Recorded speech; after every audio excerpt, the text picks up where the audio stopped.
打呼啊，打呼好大声。好，先拍这边，然后等下再去拍打呼的影片。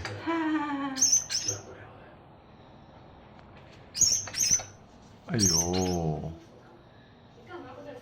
他怎么没办法自己吃饲料啊？要买那个小米啊。那你要去哪里买？鸟店啊。啊？鸟店。你会不会又买错了？不会。你弄得老板都差点晕倒哎。对。他如果他真的吃的话，就生病了，对不对？不会啦，因为我还是有喂奶啊。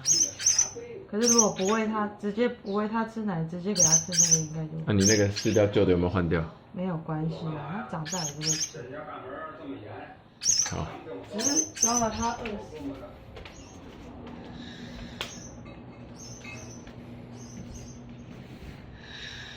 现在我们看很厉害的打呼功，